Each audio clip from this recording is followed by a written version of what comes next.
Para wali itu bukan hanya dalam satu level, tidak dalam satu tingkat yang sama, tapi ada tingkat-tingkatan, istilahnya eskalasi para wali. Eskalasi atau tingkat-tingkatan para wali itu diukur fi wara'ihi, zuhdihi, wa taqarrubihi ilallah. Wirainya, zuhudnya, dan taqarrubnya kepada Allah subhanahu wa ta'ala. Tingkatan yang tertinggi disebut waliyul aqtab, wali kutub. Wali kutub itu wali tingkatan tertinggi. Sak donya dalam satu zaman hanya satu.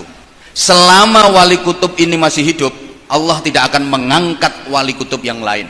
Setelah wali kutub itu wafat, Allah mengangkat wali kutub lagi.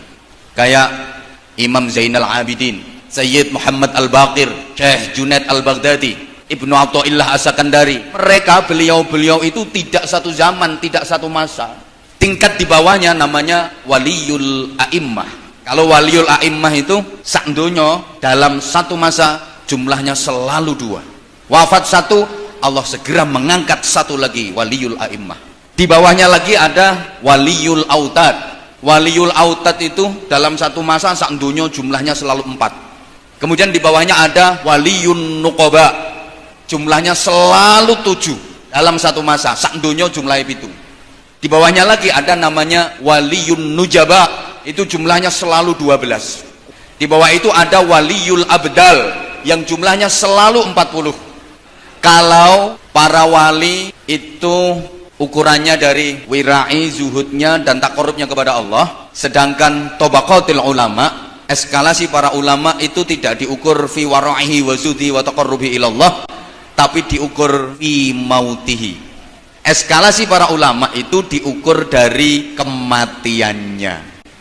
Makanya kalau kita membaca karya sebuah kitab, pasti nanti di situ akan dicantumkan pengarangnya siapa dan disebutkan al-mutawaffa, tahun wafatnya. Kayak contoh kitab Fathul Mu'in, itu pengarangnya Syekh Zainuddin Al-Malibari. Malibari itu India bagian barat. Itu nanti akan ditulis pengarangnya Syekh Zainuddin Al-Malibari Al-Mutawaffa, tahun wafatnya. Ibnu Hajar Al-Asqalani Al-Mutawaffa, Ibnu Hajar Al-Haytami Al-Mutawaffa, Jalaluddin As-Suyuti Al-Mutawaffa, pasti Jalaluddin Al-Mahalli Al-Mutawaffa. Yang disebut adalah tahun kematiannya. Jadi kalau ada kitab di situ kok dituliskan pengarang terus Al-Maulid, itu percetakannya ngawur namanya. Karena eskalasi para ulama itu memang diukur dari kematiannya. Mana ulama yang wafat lebih dulu itu dianggap lebih maju, lebih utama, dan lebih keren. Sering saya sampaikan di mana-mana sebagai gambaran. Ada dua tokoh besar ulama yang dua-duanya ini keluar dari pakem. Karena kalau ulama itu ada pakem, adik-adik.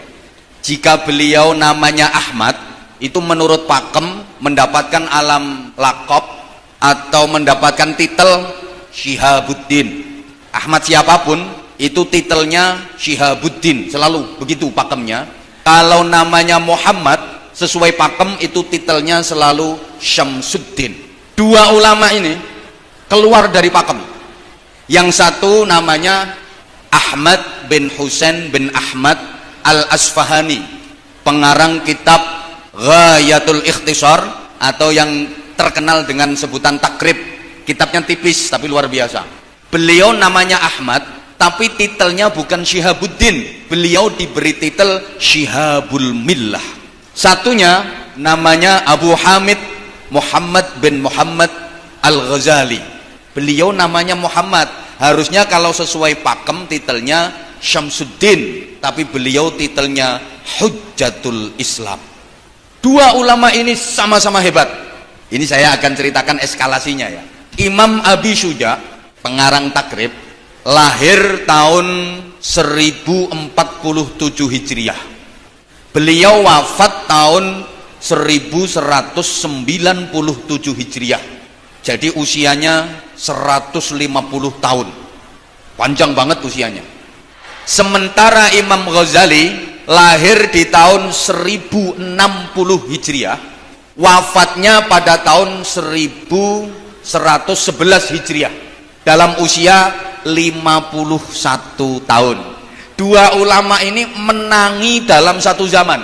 Imam Abi Syuja lahir duluan tapi wafatnya belakangan karena usia beliau sampai 150 tahun. Imam Ghazali lahir belakangan, wafatnya duluan, usianya cuma 51 tahun. Setelah Imam Ghazali wafat, Imam Abu Syuja itu masih hidup 86 tahun.